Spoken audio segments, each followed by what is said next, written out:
Allahumma salli wa sallim wa barik alaihi wa ala alihi sallallahu alaihi wasallam.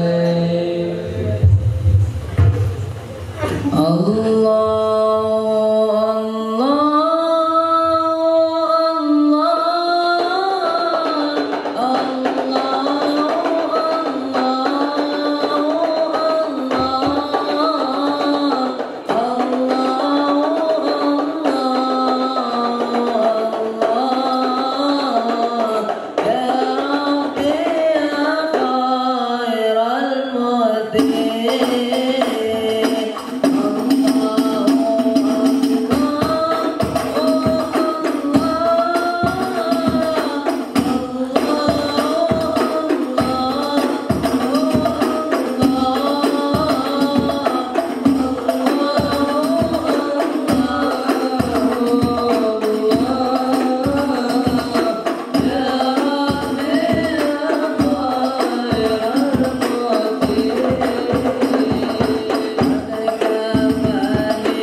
والصلاة والسلام على سيدنا مولانا محمد وعلى آله وصحبه أجمعين أما بعد ربي يسير ولا تؤسر ربي تمم بالخير ربنا اشرح لنا صدورنا ويسر لنا أمورنا وأمور المسلمين واحلل عقدة من لساننا يفقه قولنا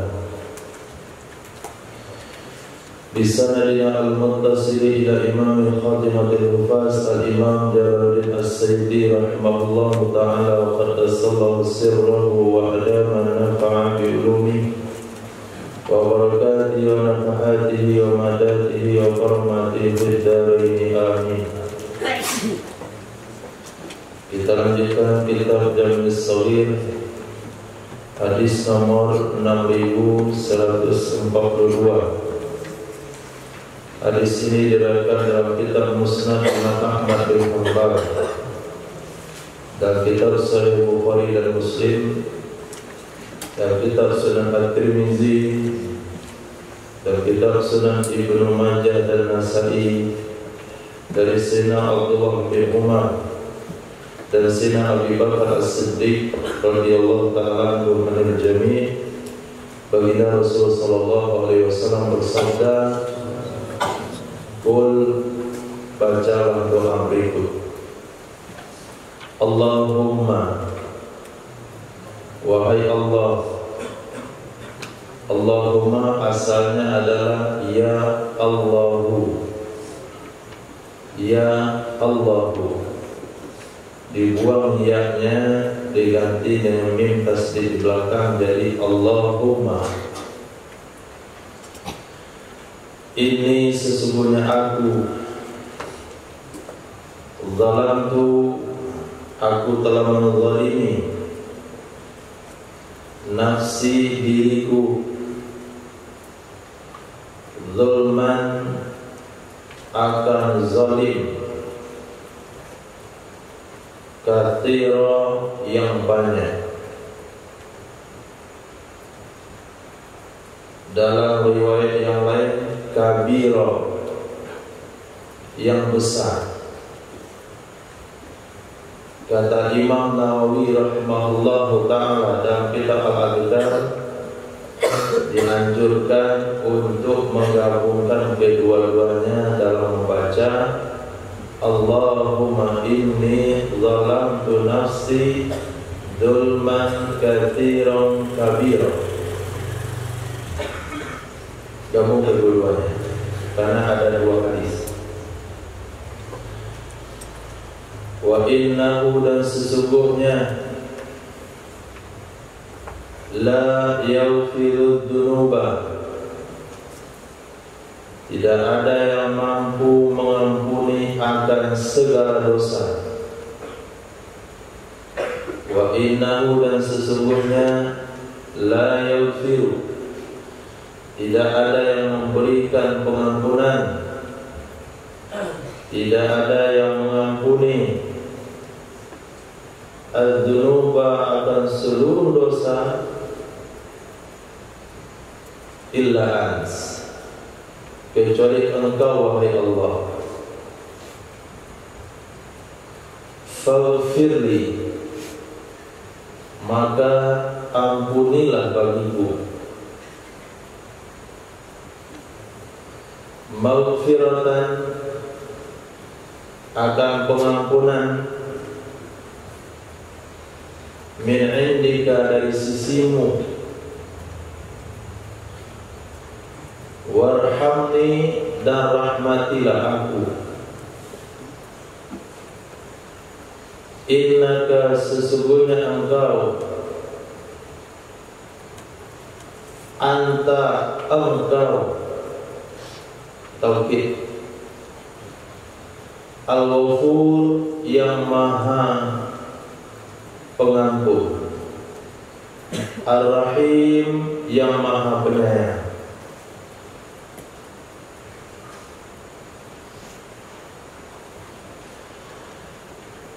Ulama Syafi'iyah mengatakan sunnah doa ini dibaca di dalam tasawuf akhir. Sebab Sebagian ulama mewajibkan membaca doa ini dalam tasawuf akhir. Kata sebagian ulama tidak wajib bagi imam, tapi wajib bagi makmum. Sebagian pendapat mengatakan tidak sunnah bagi imam, tapi sunnah bagi makmum. Yang jelas kalau kita makmum atau sholat sendirian, sholat sunnah, maka dianjurkan untuk membaca doa ini. Allahumma inni zalamtu nafsi zulman katsiran kabiran wa innahu la yaghfiru dzunuba illa ant faghfir li maghfiratan min indika warhamni innaka antal ghafurur rahim.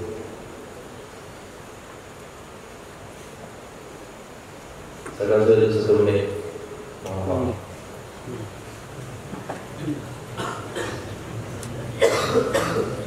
Seperempat menit.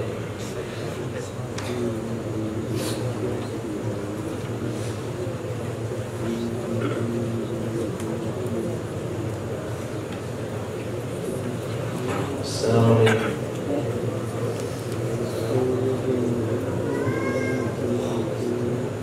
34 menit.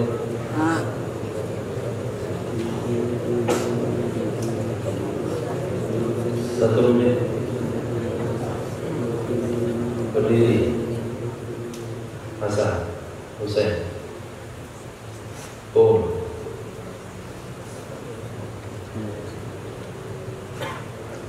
Apa yang ber?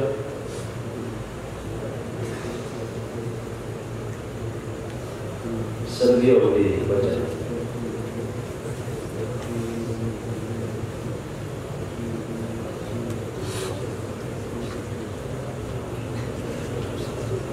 Belum. Nah itu pula mau ditanya.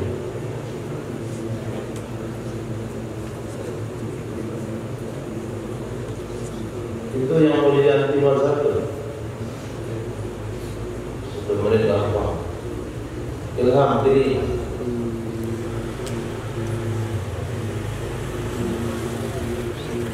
Nah, baca.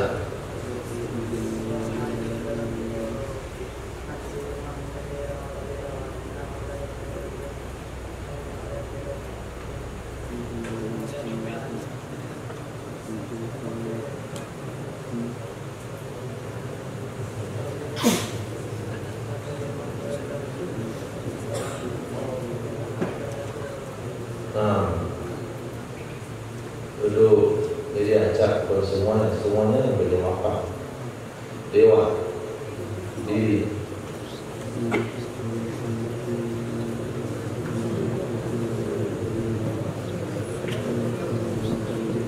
Sama kali. Dari bangku pantat ke lantai.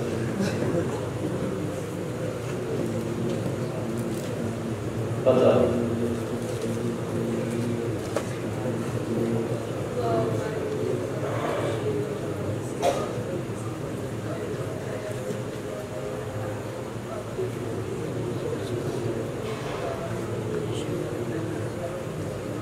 Nah, saat sebagai diri.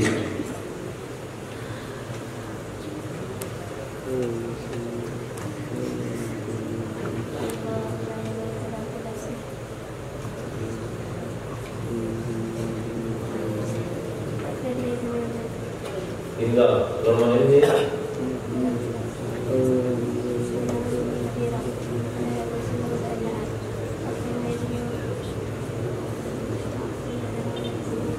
Innalillah. Duduk. Apa nama kami?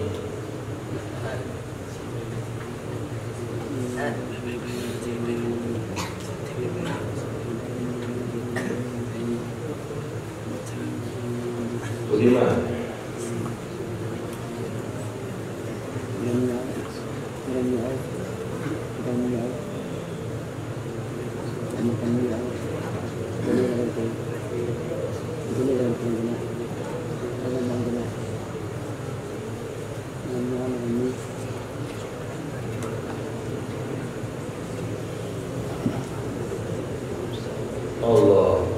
Aduh, Masya Allah.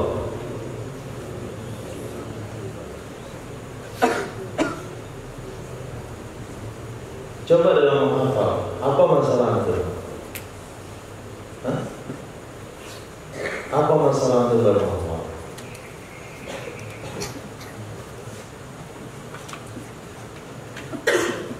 Satu, ketika antum mau mulai menghafal, di dalam hati antum ada perkataan ini susah. Itu penyebab gak hafal. Lihat surah susah. Ketika orang melihat sesuatu diawali dari kalimat susah, maka dia akan mendapati sesuatu itu susah. Innallaha inda zanni abdi, anna inda zanni abdi bi.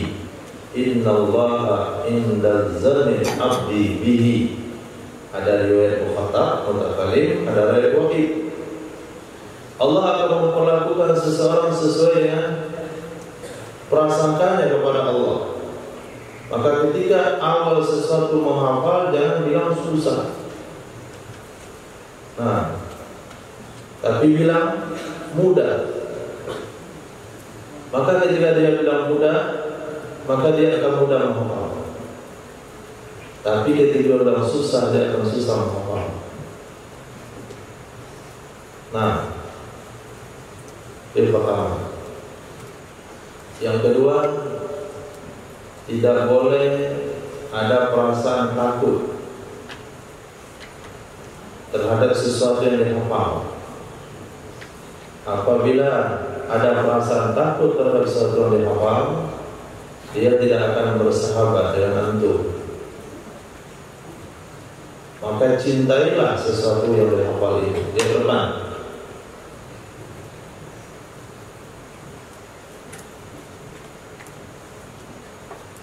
Cintailah sesuatu yang dihafal. Apabila orang mencintai sesuatu yang dihafal, dia akan hafal. Tapi apabila dia tidak mencintai sesuatu yang dihafal, dia susah menghafal. Itu syarat yang kedua. Maka ketika ini adalah hadis Nabi SAW, maka harus ada perasaan ingin mencintainya dan ingin mengamalkannya. Yang ketiga, jangan terburu-buru. Man ta'ajjala qabla awani uqiba bi irmani. Orang tergesa-gesa dengan sesuatu, dia akan diberi balasan sebalik dari sesuatu itu. Tidak boleh tergesa-gesa dalam menghafal. Wala ta'jal bil Qur'an. Maka ketika menghafal Al-Quran dibaca dengan cinta, bicara dengan pelan. Allahumma inni zalamtu nafsi dzulman katsiran kabir wa innahu la yaghfiru dzunuba illa ants faghfirli maghfiratan min indika warhamni innaka antal ghafurur rahim. Apapun yang antum hafal dengan tiga prinsip ini, antum akan mudah menghafalnya. Nah, antum akan mudah menghafalnya.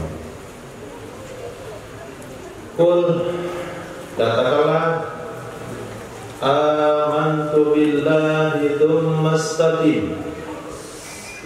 Katakanlah, aku beriman dengan Allah Subhanahu wa ta'ala, kemudian istiqomahlah. Beriman dengan Allah Subhanahu wa ta'ala, kemudian istiqomah.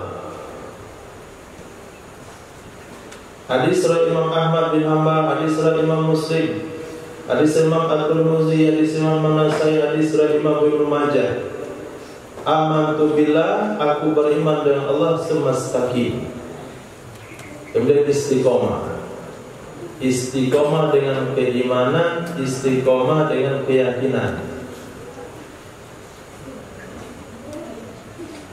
Jangan imannya di pagi hari nanti kufur di sore hari, atau beriman di sore hari kufur di pagi hari.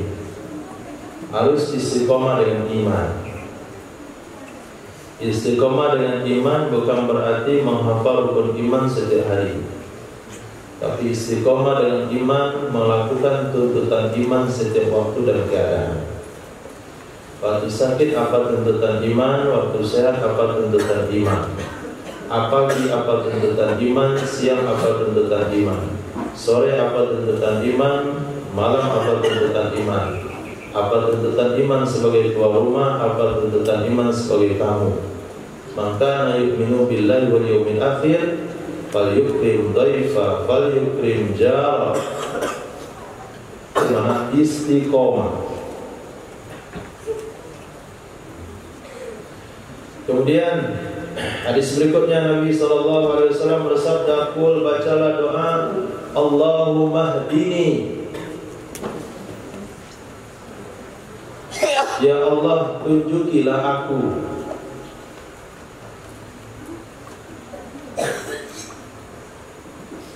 Wasaddidni, dan tepatkanlah aku. Saddidni, tepatkanlah aku.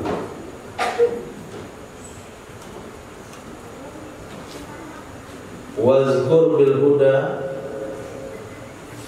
sebutlah olehmu bil huda, dengan petunjuk.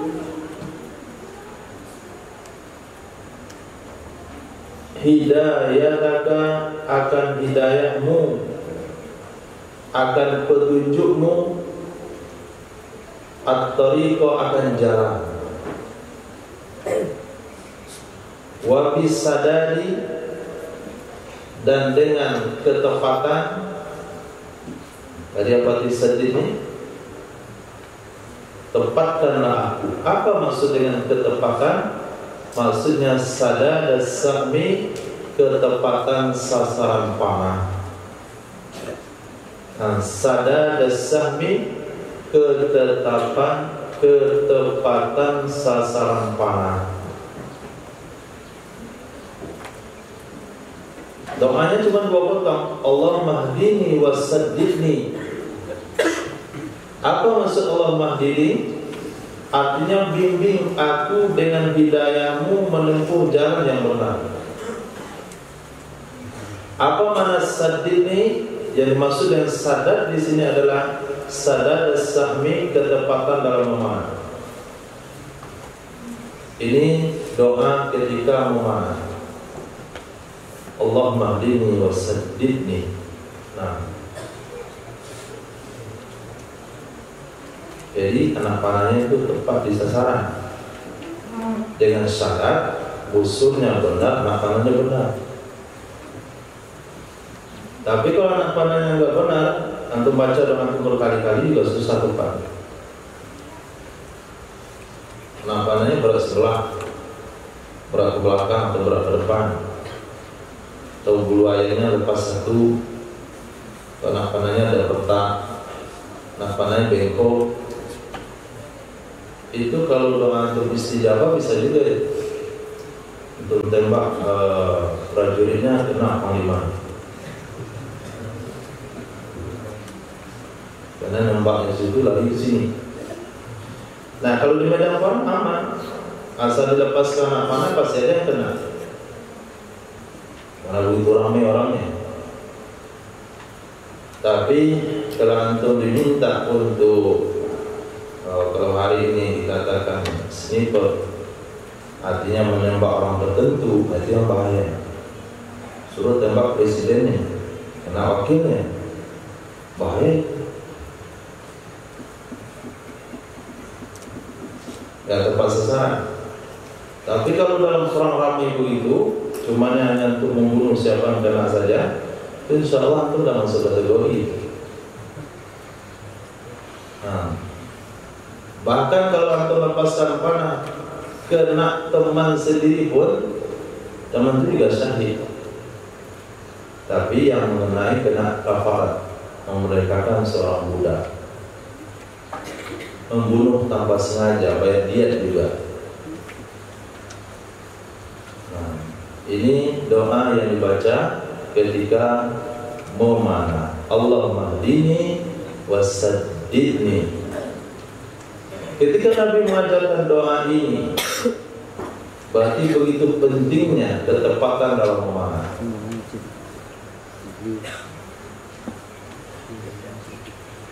Hadis berikutnya Nabi SAW bersabda, qalbus syekh, hati orang tua,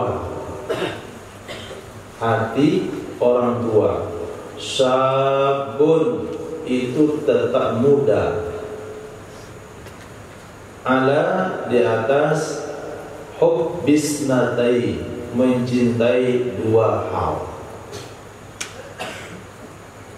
Yang pertama, hubbul aish, mencintai kehidupan,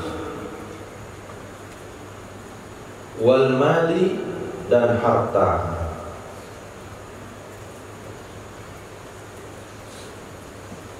Nah, jadi kalau antum yang masih muda, itu muda segala-galanya. Matanya muda, telinganya muda, giginya muda-muda. Sampai kalau makan itu kucing gak kebagian, habisin tulang-tulangnya. Selera juga muda, sehingga apapun makanannya, apapun bentuknya, kadang sisa, kecuali piringnya saja. Nah, darah juga muda, mau mandi kapan saja bisa, mau berlari kapan saja bisa, mau mengantuk di mana-mana juga boleh. Nah, tapi kalau sudah tua, selera nggak muda lagi. Kasih ayam nggak sanggup makan, gigi nggak ada. Kasih nasi nggak boleh, ada kadar gula. Kasih garam juga nggak boleh makan garam. Tidur sembarangan nggak boleh, punggungnya sakit. Mandi gas sore nggak boleh, bersih. Matahari masih ada di luar. Tapi ada dua yang nggak tua-tua. Satu, cinta kehidupan. Nah, cinta kehidupan. Orang usia 70 tahun itu rasa-rasa masih punya kehidupan berpuluh-puluh tahun ke depan. Ya, ada merasa mau mati. Cinta kehidupan. Masih aja dia mau mikir rumah, masih aja mau mikir kendaraan. Padahal kalau perhitungkan setahun lagi mati tuh. Dia masih mikir bagaimana rumah, masih saja mengembangkan usaha. Yang kedua, cinta harta. Nah, cinta harta. Uang yang dia simpan itu cukup untuk dia hidup 20 tahun ke depan. Padahal kalau hitungan usia tinggal 10 tahun lagi. Uangnya cukup untuk 20 tahun. Usianya sisa 10 tahun lagi. Itu perhitungan normal. Tapi tetap aja dia tambah. Ditambah mati. Nah, ini bukan hukum seluruh manusia, ini hukum dasar manusia. Tapi apabila orang itu punya iman, tidak. Apabila dia punya perhitungan matematik amal, tidak. Apabila dia punya kecintaan akhirat, tidak.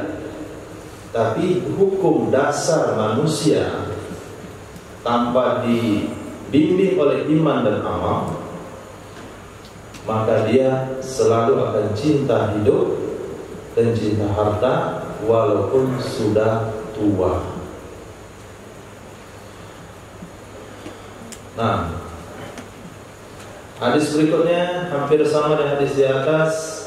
Qalbus syekh sabun, hati orang tua itu selalu muda.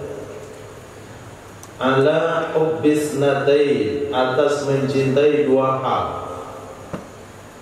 Yang pertama, tulil hayat, lamanya hidup. lamanya hidup. Yang kedua, kasratil mal, banyaknya harta. Qalbul mu'min hulm, hati orang beriman itu manis. Yuhibbul halawa, dia mencintai yang manis. Dia mencintai yang manis. Ini yang dikhawatirkan, orang gak suka gula.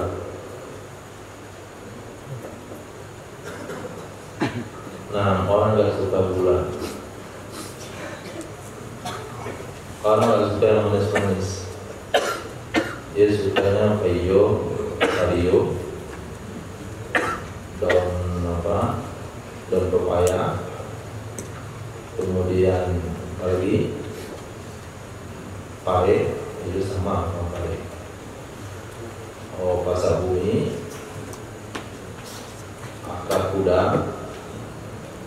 pai-pai dia semua. Kopi pai, nggak mau gula kopi. Nah, teh pai.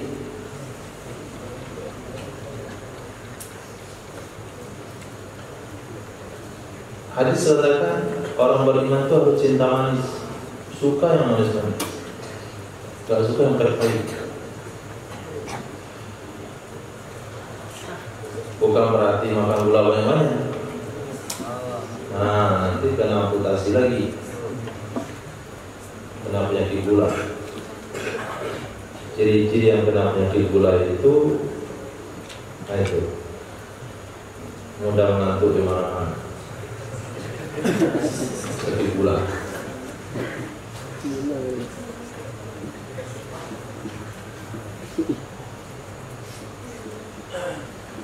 Nah, maka Nabi juga suka yang manis-manis. Hadis yang kemarin kita baca di mana? Sunan Ibnu Majah. Sayyidina Rasul sallallahu alaihi wasallam suka yang manis. Hati orang beriman itu manis. Dia suka yang manis. Qalbun syakir, qalbun kiranya mubtada. Syarat mubtada isim ma'rifah. Isim ma'rifah. Di sini dia tidak ma'rifah, nakirah. Tapi bisa untuk mubtada. Kenapa? Abdi.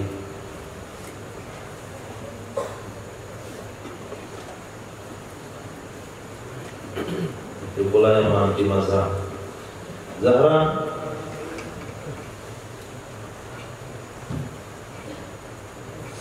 Davis.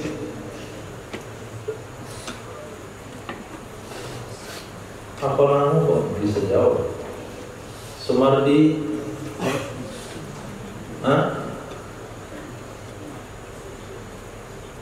Taksis dengan sifat. Nah, taksis dengan sifat. Qalbun syakir, hati yang bersyukur. Wa lisanun dzakir, lidah yang berzikir.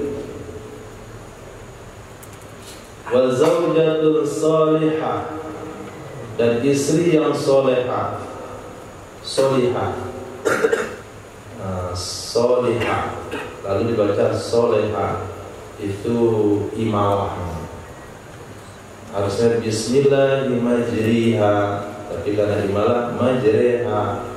Harusnya istri solihah, diimalahkan solehah.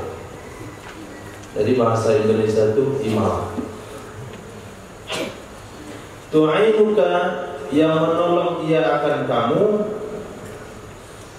yang membantu ia akan kamu, ala amri dunyaka wa dinika, atas urusan duniamu dan agamamu. Atas urusan duniamu dan agamamu. Itu khabar.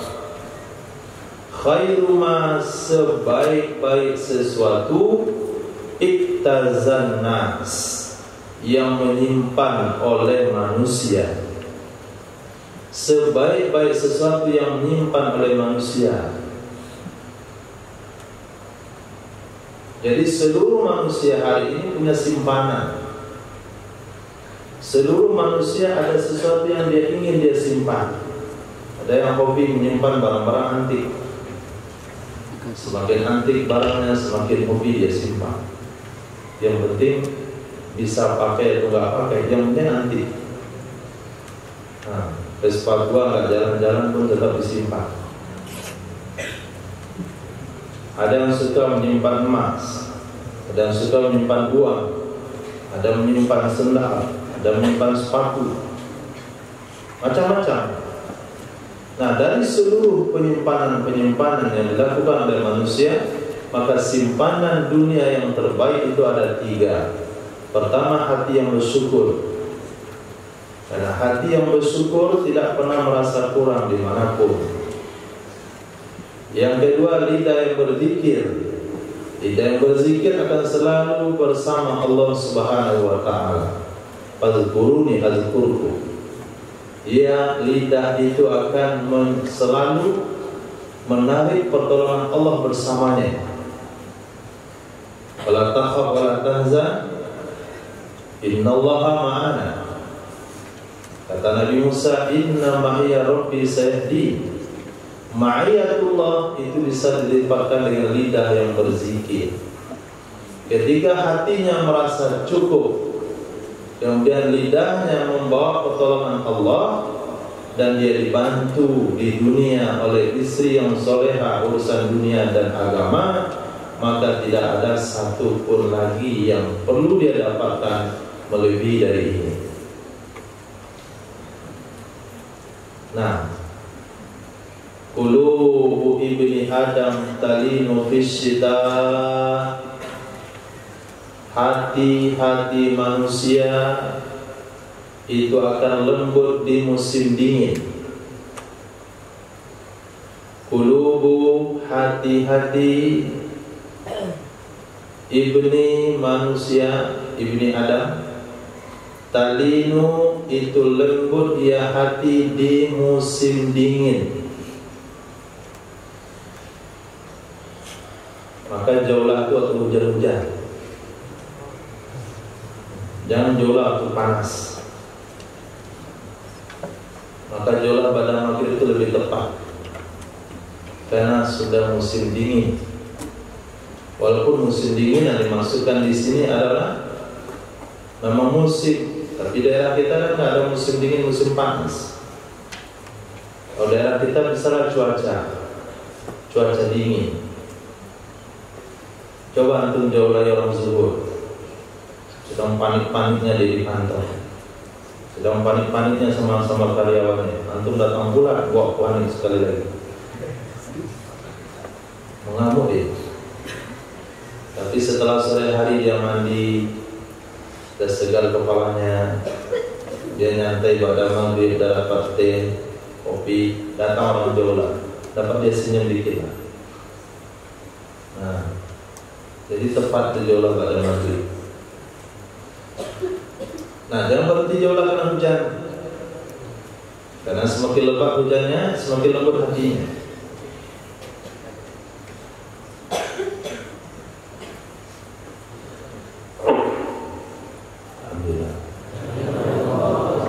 Yahdikumullah yuslihu balakum. Nah, jadi yang dimaksudkan hadis di sini adalah musim dingin. Hati manusia akan dingin, akan lembut di musim dingin. Kenapa? Dzalika demikian, li'annallaha, karena sesungguhnya Allah Subhanahu wa Ta'ala khalaqa, menciptakan dia Allah Adam akan manusia min tinin, dari tanah. Karena sesungguhnya Allah Subhanahu wa Ta'ala menciptakan dia akan Nabi Adam dari tanah. Wattinu yalinu fisyita, sedangkan tanah akan lembut di musim dingin. Sedangkan tanah yalinu akan lembut fisyita, di musim dingin. musim dingin tanahnya lembut. Karena manusia tercipta dari tanah, maka di musim dingin hatinya akan lembut. Nah, jangan terfokus dengan makna zahir dari hadis ini. Tapi ada yang ingin Nabi sampaikan di sini. Apa yang ingin Nabi sampaikan? Bahwasanya akan ada hubungan manusia, hubungan keadaan manusia dengan asal penciptaannya.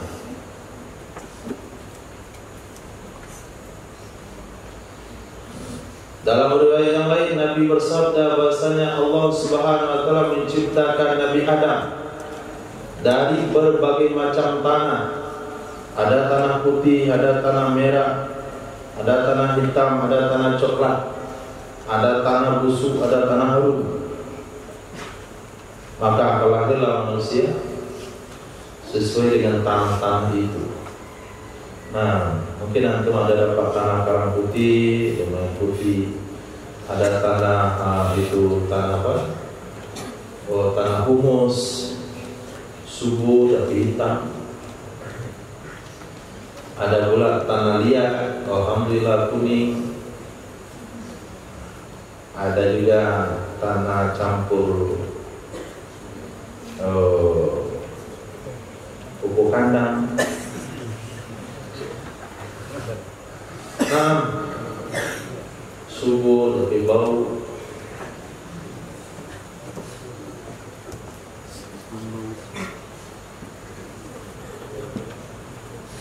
Lalu Allah berkata, Allah ciptakan manusia hari Jumat. Allah ciptakan manusia pada hari Jumat. Maka harinya manusia itu adalah hari Jumat. Maka memanusiakan manusia harus pada hari Jumat. Maka manusia yang tidak manusia pada hari Jumat bukanlah manusia.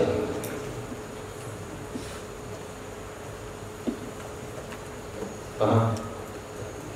Manusia yang tidak manusia pada hari Jumat bukan manusia. Jadi dekat dia azan berkumandang, orang sholat, orang khutbah, dia santai aja di simpang-simpang jalan. Itu gak manusia. Kemudian Allah menciptakan tanaman pada hari Selasa, Senin, hari Selasa, Rabu. Udah lupa lagi. Itu pula yang tanpa mazhab. Maunya tanpa mazhab, hadis dari ulang berkali-kali. Coba buka, itu udah mencatat kemarin. Nah, lupa kan? Hari Senin. Alhamdulillah. Hari Senin. Kita nanam buah dari Senin. Alhamdulillah, Masya Allah, Tabarakallah. Nah, dia akan tumbuh itu karena ditanam pada hari tanam. Nah, maka Nabi melarang jangan berbekam pada hari Rabu, karena itu hari di mana Allah ciptakan penyakit. Berarti hubungan penciptaan Allah Subhanahu wa taala dengan perjalanan kehidupan itu ada hubungannya. Itu yang ingin disampaikan oleh Nabi dalam hadis ini. Maka lahirlah sebuah fatwa dari ulama. Maka setiap sesuatu orang bertanya pada ulama, hari ini turun ke sawah hari apa ya? Oh, hari ini mau bertani hari apa ya? Mau buat rumah hari apa ya? Saya mau buat rumah tempatnya di mana yang cocok ya? Sehingga ada berlaku di tengah masyarakat, kalau mau menegakkan rumah, dia panggil dulu orang Sia. Nah, ulama di kampung tersebut di mana tepat posisi rumahnya. Nah, bertanya dia, kami mau akad nikah hari apa yang pas yang tepat? Itu pertanyaan seperti itu tepat karena ada dasar dan dalilnya. Tapi karena tempat bertanya salah, akhirnya terjadilah khurafat. Kata dia jam berangkat safar hari ini. Saya lihat ada masalah di jalan. Wah, itu udah sesat itu. Jadi terjadi penyimpangan dan penyelewengan oleh iblis. Nah, kalau orang jeli dengan hadis-hadis Nabi SAW dan bisa mengkaitkannya dengan kehidupan, ada satu penemuan-penemuan, ketentuan-ketentuan yang dia buat, itu wajar. Ini hadisnya. Apa kata Nabi? Dakwahi manusia, ajak dia kepada kebaikan di musim dingin. Karena hatinya di musim dingin itu lembut. Kok bisa hatinya lembut di musim dingin? Karena manusia diciptakan dari tanah lembutnya di musim dingin. Berarti Nabi mengajarkan kita mengkaitkan menghadapi kehidupan dengan asal mula kejadian. Nah, kalau kita turun ke sawah pada hari Senin, nanam semangka hari Senin, nanam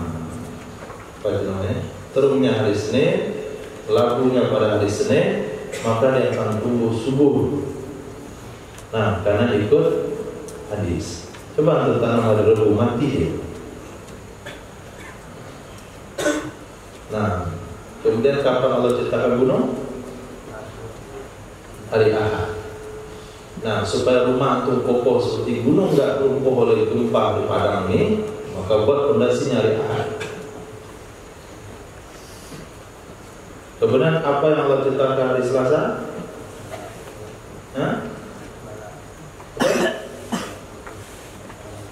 Perkara makruh. Maka ada ulama mengatakan, orang-orang tua katakan jangan potong kuku hari Selasa, jangan pangkas rambut hari Selasa, jangan baralek hari Selasa, jangan khitanan. Nah, antum khitanan hari Selasa, orang sembuh seminggu, antum 2 minggu. Kenapa? Karena khitannya hari Selasa. Nah, bertungau pula di situ. Gara-gara hari Selasa. Maka jangan dibuat hari Selasa itu sesuatu yang sifatnya yang sifatnya memulai. Bukan berarti kita libur hari Selasa. Boleh libur hari Selasa, asal full Jumatnya belajar. Jadi memulai, bukan memulai ya. Kalau melanjutin tidak ada masalah. Kalau melanjutin tidak apa-apa, memulai. Dan Allah ciptakan cahaya pada hari Rabu. Ya, dan kita ta'lim menerima santri baru hari Rabu. Nah, itulah kehidupan yang diajarkan oleh Nabi SAW. Apabila kita jalani sesuai dengan sunnah dan arah Nabi, baik yang tersurat maupun yang tersirat, apalagi yang tersuruh, maka kehidupan itu akan nyaman dan aman. Nah, kenapa pernikahan disunahkan hari Jumat? Karena manusia diciptakan hari Jumat. Nabi Adam diciptakan hari Jumat. Pernikahan itu untuk menciptakan ada paham. Oh, itu ternyata sunnah-sunnah Rasul.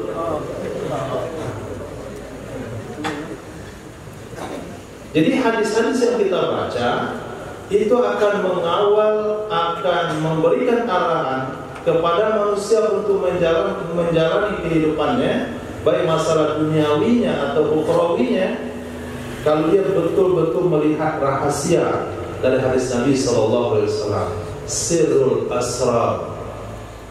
Bukan hanya asrar saja, bukan hanya rahasia saja, tapi sir dari rahasia itu. Yang saya bilang bahasa tadi, ada yang tersurat itu zahir, ada yang tersirat itu asrar, ada yang tersuruh itu sirrul asrar. Maka ada kita namanya sirrul asrar, mengungkap rahasia-rahasia daripada hadis-hadis dan syariat Nabi SAW. Maka yang berurusan dengan manusia Jumat harinya, yang berurusan dengan manusia Jumat hari ini. Nah, ke dokter urusan gigi Jumat. Jangan cari hari lain, jangan Selasa. Malah gigi itu bengkak. Dicebur satu di kanan, buka di kiri. Kenapa? Makruh. Perkara makruh diputarkan hari Selasa. Hari Jumat itu urusan manusia. Nah, qalilul fiqhi khairun min katsiril ibadah. Sedikit ilmu fikih itu lebih baik dari banyak ibadah. Qalilul fiqhi, sedikit kepahaman, sedikit ilmu fikih itu lebih baik dari banyak ibadah. Karena banyak ibadah tanpa ilmu fikih tidak sah.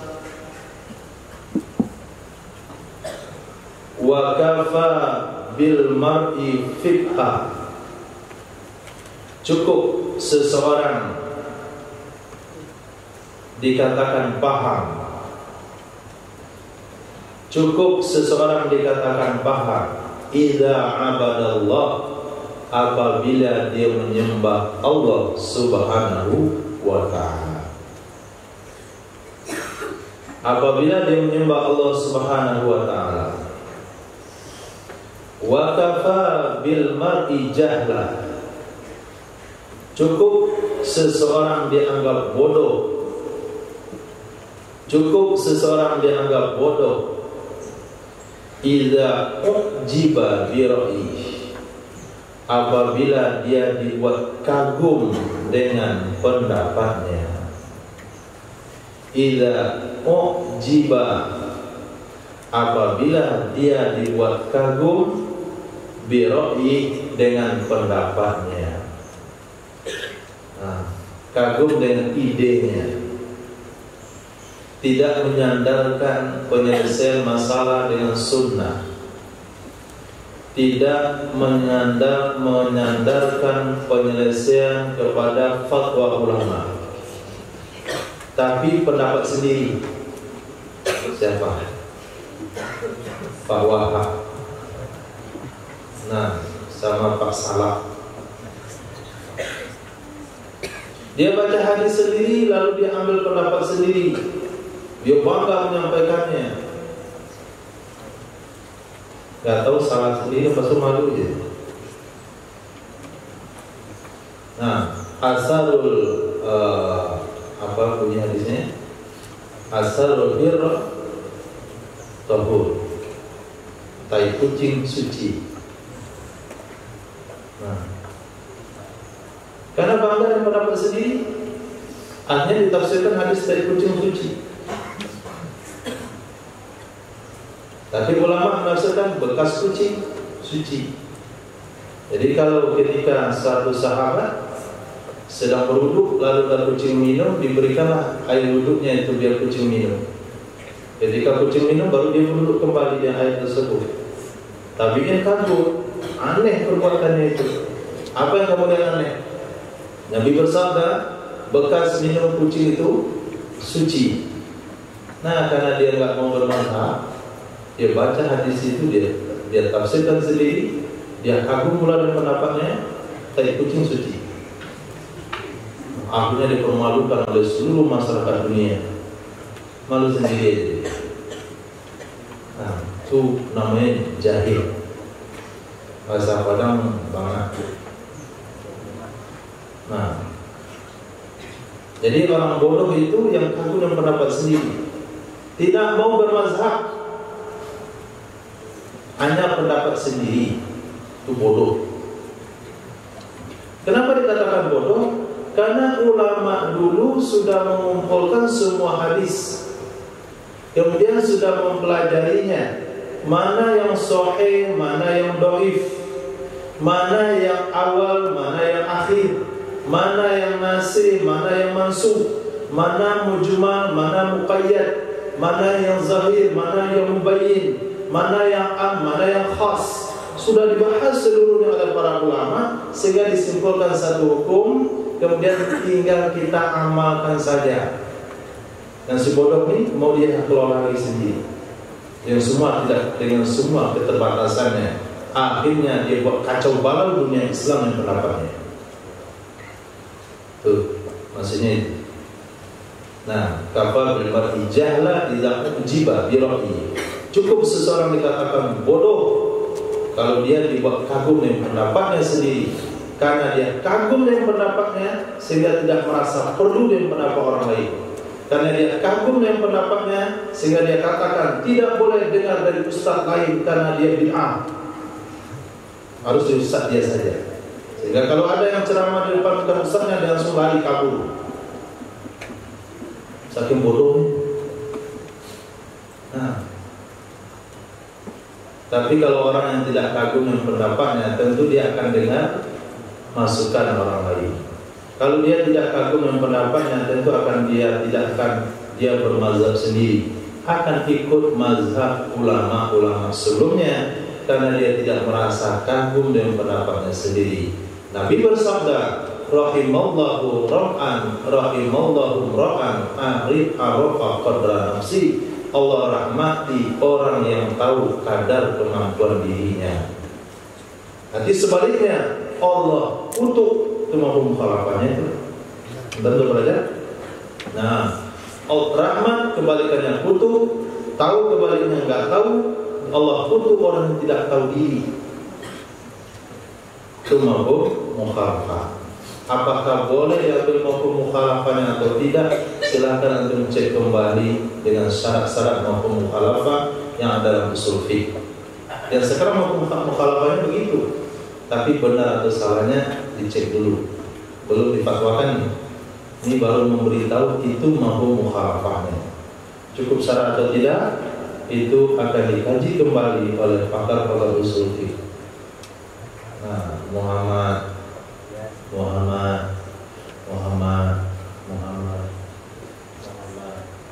Nah, banyak Muhammad belajar.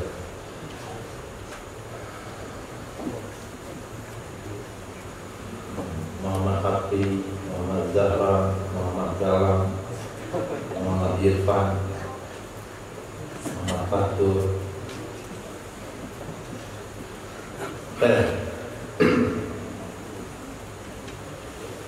Wa innaman nasu rajulan. Hanya saja manusia itu ada dua macam. Wa innaman nasu, hanya saja manusia rajulani, dua laki-laki. Maksudnya dua macam. Satu mukmin, yang kedua jahil.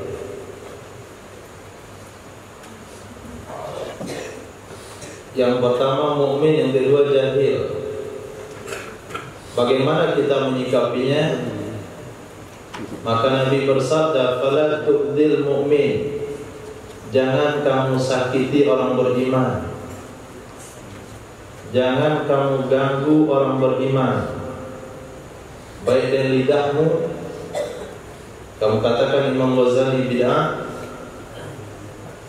dengan fatwamu, jangan sakiti orang beriman. Ataupun dengan sikapmu, atau dengan perbuatanmu, atau dengan akhlakmu. Kalau orang jahil bagaimana caranya? Wala tuhawiril jahil. Jangan dekat-dekat sama orang jahil. Nah, jangan berdampingan. Maaf, muhawarah itu apa tadi?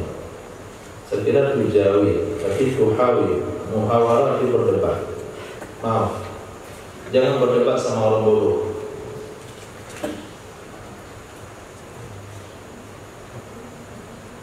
Maka banyak para ulama bukan tidak mau berdebat dengan Salafi Wahabi, tapi tidak ada gunanya.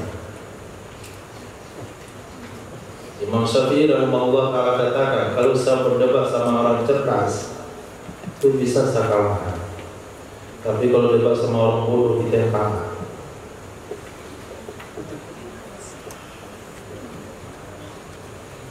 Wa idza khatabahumul jahilun qalu salam. Ini walaupun hadisnya dhaif, tapi ayatnya sahih. Jangan debat sama orang bodoh. Kalau orang bodoh, qalu salam. Lalu untuk apa membahas masalah sunnah bid'ah? Itu kita bahas untuk menjelaskan ke masyarakat pintar yang terdoktrin dengan mereka supaya mereka kembali ke jalan yang benar.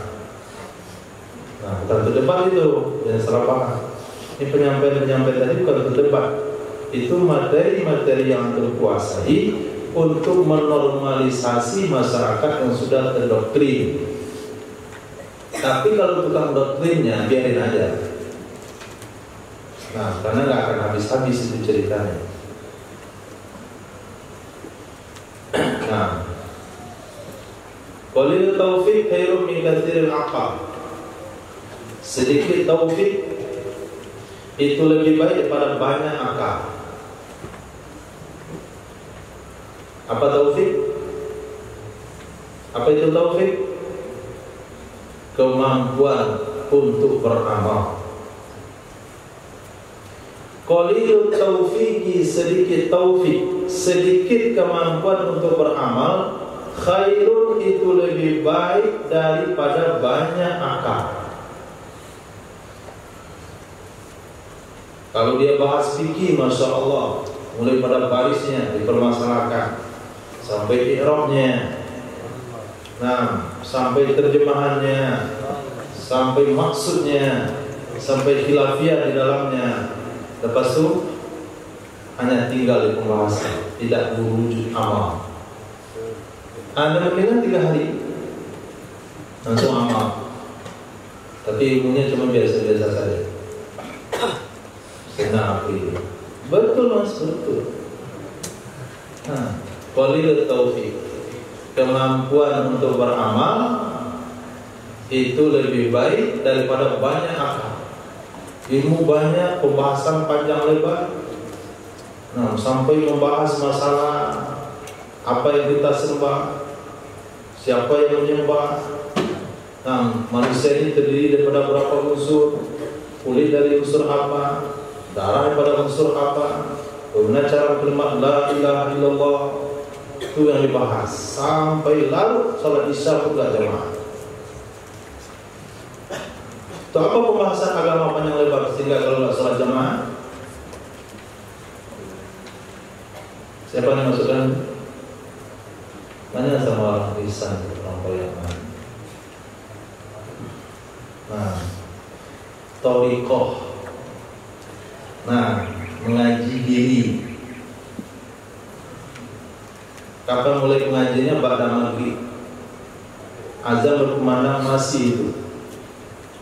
Nah, hidup dan dipakai, mati yang ditumpang.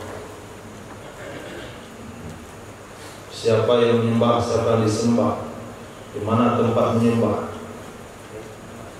Masya Allah. Lepas itu azan berkumandang, nggak ada penyembahan. Selesai itu bicara-bicara, merokok-rokok, makan-makan, sholat isya di rumah masing-masing. Nah, itu apa tuh keajaiban yang lebar tadi itu? Man arafa nafsahu faqad arafa rabbahu wa fi anfusikum afala tubsirun. Orang yang tahu dirinya, kenal Tuhannya, di dalam diri kalian apakah kalian tidak melihat? Maka kita diperintahkan Allah mengkaji diri. Setelah dikaji dirinya, mulai pada urat sampai ke tulang, sampai ke kulit, sampai ke darah, sampai ke akal, ainul khurujiyah, ain sabita. Jadi manusia ini ada dua, ada ain sabita, ada ain khurijiyah. Nah, khurujiyah, khurijiyah. Jadi ain khurijiyah itu yang keluar waktu kita tidur, yang ketemu sama hantu. Jadi yang mimpi dikejar hantu itu ruhnya itu yang keluar waktu tidur itu yang dikejar hantu. Ada ain sabita yang tetap dalam badan, yang masih mendengkur, yang membuka telaga, yang membuat telaga itu. Kawah gunung itu ain sabita itu. Ruh yang tetap di badan. Nah, lalu dia mengigau, jumpa dikejar hantu, jumpa sama ini dan itu ruhnya. Ain khurijiyah. Kali kaji itu keduanya. Kalau ain sabita yang keluar, inna lillahi wa inna ilaihi raji'un. Nah, tapi sholat enggak? Sedikit taufik untuk beramal lebih baik daripada banyak akal. Wal aqlu fi amri dunia madarrah.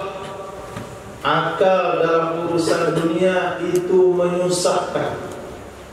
akal pada urusan dunia itu membahayakan. Akal pada urusan dunia itu membahayakan. Sedangkan akal pada urusan agama, masarrah, itu memudahkan. Ketika kita melakukan safar, tahu bagaimana jamak qasar, santai. Ketika seseorang melakukan qasar, nggak tahu cara jamak qasar, bingung. Tapi kalau akal urusan dunia itu bahaya. Apa bahaya? Usaha apa saja itu pandai, cocok dengan akalnya. Sabuk kelapa bisa jadi uang, sampah nampak bisa jadi uang, tanah sepetak bisa jadi uang, nampak tahu bisa jadi uang, nampak orang jual pisang jadi uang. Di kemana-mana akal dunia itu jalan. Nah, itu membahayakan. Yang mengantuk.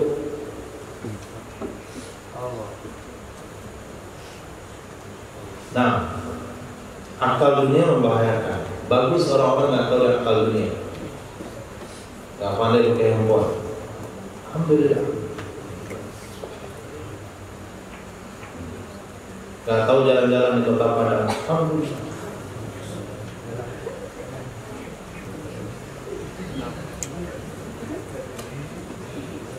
Nah, jalan.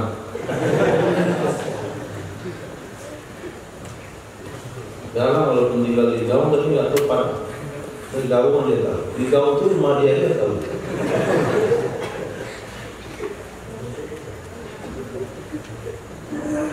Coba yang tahu jalan-jalan kota Padang, oh udah libur, udah tinggal di rumah, tak kemana-mana ya.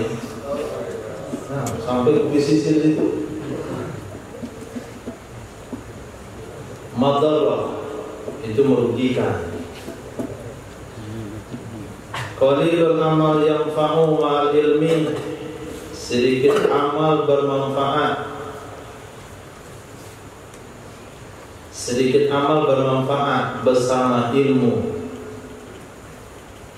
Wa katsirul amal la yanfa' ma'al jahli, banyak amal tidak berguna beserta jahil.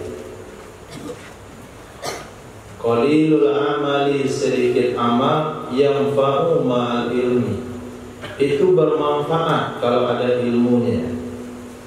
Wa katsirul amali, dan banyak amal, la yanfa'u, tidak berguna, ma'al jahli, beserta jahil.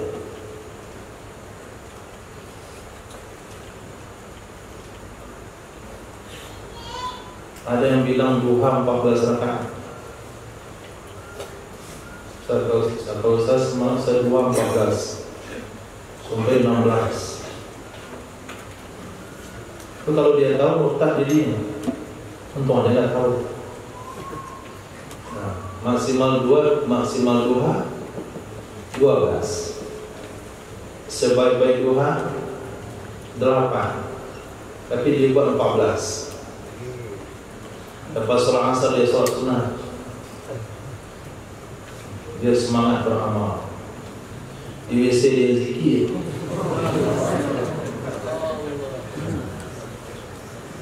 Basahilah selalu lidahmu dari zikrullah.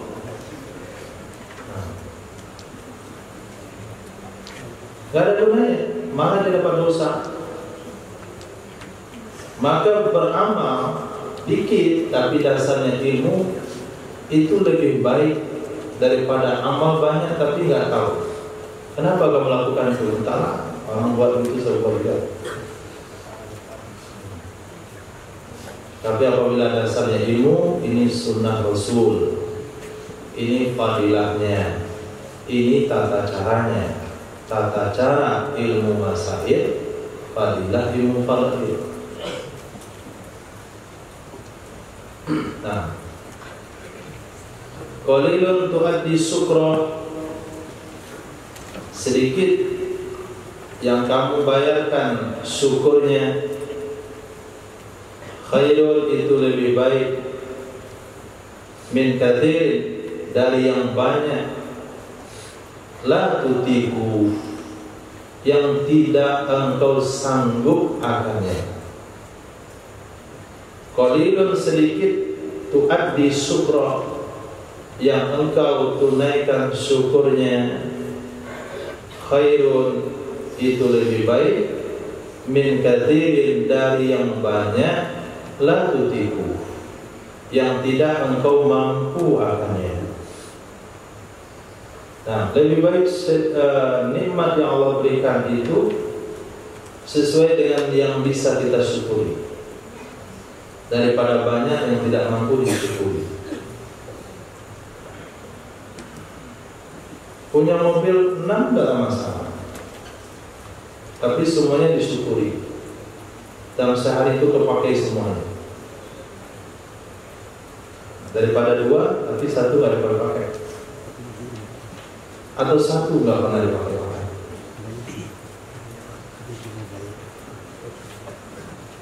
Jadi intinya syukur. Maka menerima nikmat dari Allah Subhanahu wa taala itu dengan kadar yang mampu kita syukuri, itu lebih baik daripada jumlah yang banyak yang tidak bisa kita tunaikan hak-haknya. Gak ada masalah rumah dia 17 kamar, yang penting ke-17-nya itu ada isinya, ada yang menempati. Nah, tapi 5 kamar, tapi yang dipakai cuma 1. Maka tidak bisa dicela yang punya 17 kamar selagi dia tempati. Akan tercela walaupun 5 kamar kalau ditempati cuma 1. Jadi intinya syukur, kepakai atau tidak, dipergunakan atau tidak. Kum fasalli, berdirilah kamu, maka salatlah. Fa inna fis salati syifa, maka sesungguhnya di dalam salat itu ada kesembuhan. Di dalam salat itu ada kesembuhan. Kum, berdirilah kamu, fa'allimha, maka ajarkan olehmu kepadanya, isrina ayat, 20 ayat, wahia, dan dia, imra'atu, menjadi istrimu.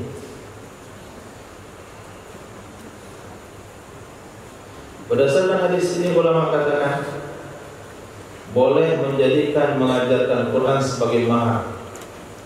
Seperti hadis yang diriwayatkan ketika seorang laki-laki yang berdiri hanya pakai sarung saja, dia katakan kepada Nabi, in lam yakun laka fiha haja fazawwijniha. Ketika wanita menawarkan dirinya pada Sayyidina Muhammad SAW, lalu Nabi diam saja. Seorang laki-laki yang pakai sarung mengatakan, wahai Nabi, kalau engkau tidak memerlukan, kawinkan aku dengannya. Maka laki-laki tidak punya mahar, walau khataman min hadid, walaupun sebingkai cincin besi pun tak punya. Maka yang dia punya adalah ayat Al-Quran, hafalan. Maka maharnya adalah zawwajtukaha bima ma'aka min Al-Quran. Kunikahkan kamu dengannya dengan mahar, kamu ajarkan Al-Quran yang kamu hafal kepadanya. Di sini lebih jelas hadisnya, ajarkan kepadanya 20 ayat. Buat dia hafal 20 ayat dari hafalanmu, maka itu adalah istrimu, artinya sudah kamu bayar maharnya. Maka berdasarkan hadis ini ulama Syafi'iyah katakan tidak ada kadar paling rendah mahar, nggak ada kadar. Berapa mahar paling rendah itu nggak ada batas akhir. Berapapun bisa, 1000 juga bisa, 500 juga bisa, 3 bakwan juga boleh. Saya terima nikahnya putri bapak dan 3 bakwan, tunaikan Allah Ta'ala, panjang ta'alanya.